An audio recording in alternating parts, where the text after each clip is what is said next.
Hola comunidad, mi nombre es David. En mi barrio nunca había sucedido algo similar. Nunca había desaparecido un niño. Todo empezó cuando una anciana se mudó cerca del río, a una casa que casi se caía a pedazos.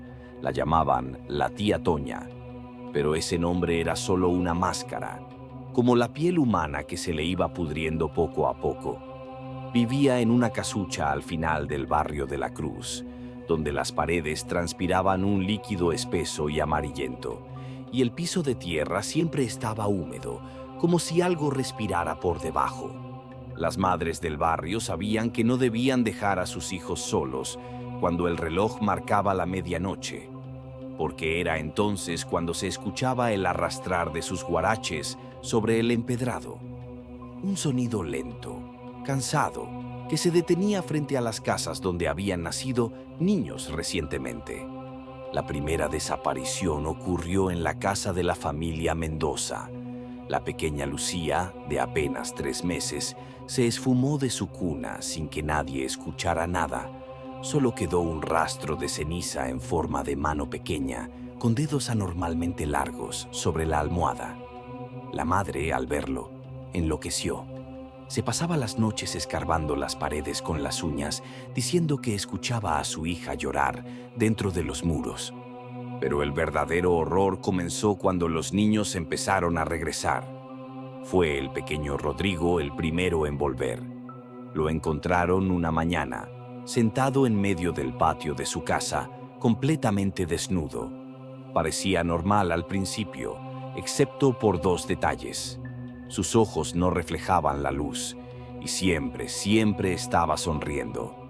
Su madre, en un arrebato de alegría, corrió a abrazarlo, pero al tacto, su piel estaba fría y húmeda, como la de un pescado muerto. Las noches siguientes fueron el preludio del infierno. Rodrigo no dormía. Se quedaba parado junto a la cama de sus padres, observándolos con esa sonrisa desfigurada. Y si uno prestaba atención, podía escuchar un ruido proveniente de su garganta, un sonido bajo y vibrante, como el ronroneo de un gato, pero mezclado con algo que no era animal ni humano.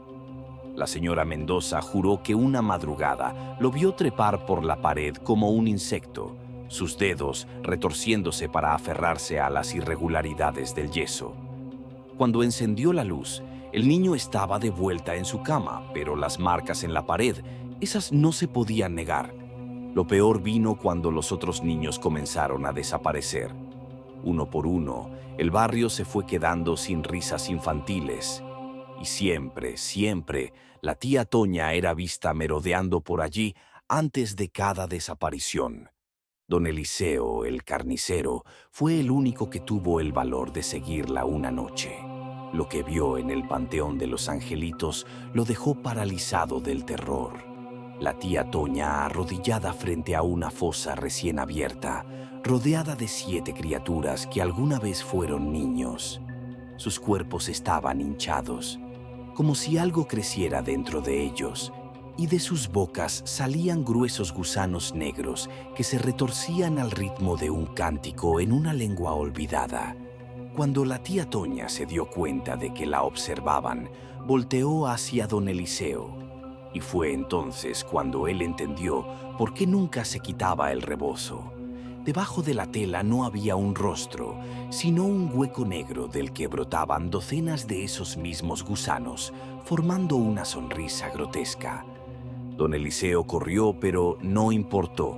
Al día siguiente lo encontraron en su carnicería, colgado de los ganchos donde solía colgar la carne.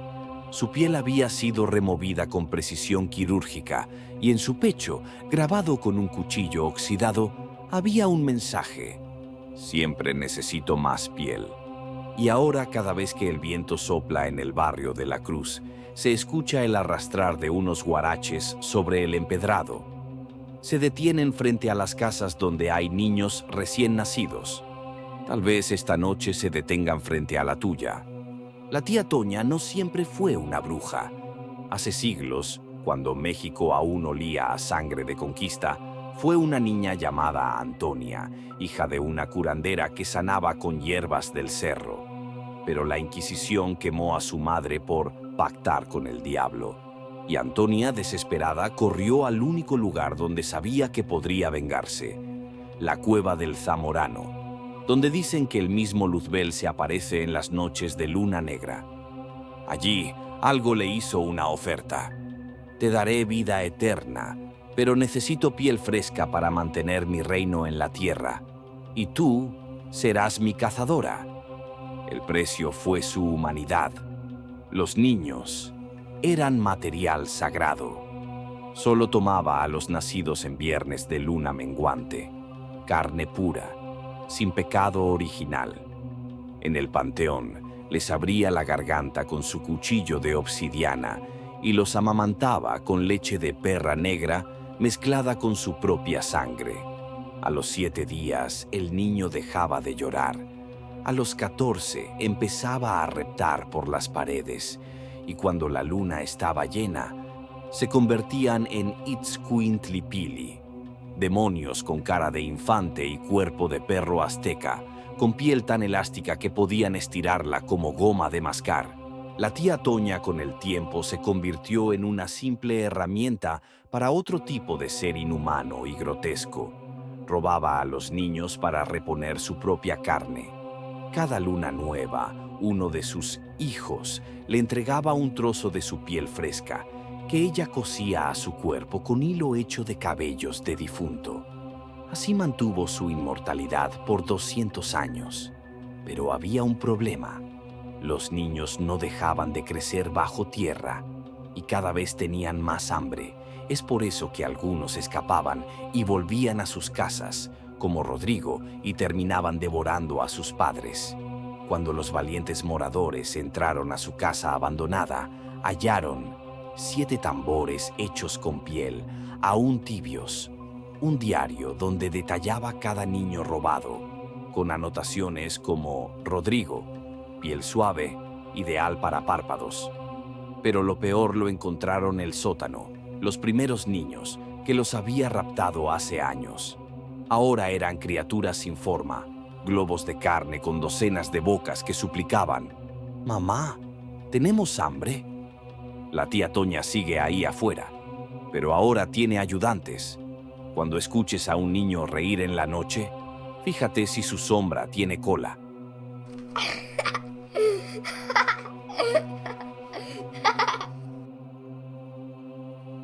Recuerda, estamos aquí para escucharte, estamos aquí para aterrarte. Si el relato fue de tu agrado, te invito a suscribirte y formar parte de esta comunidad. Buenas noches y muchas gracias por escucharme.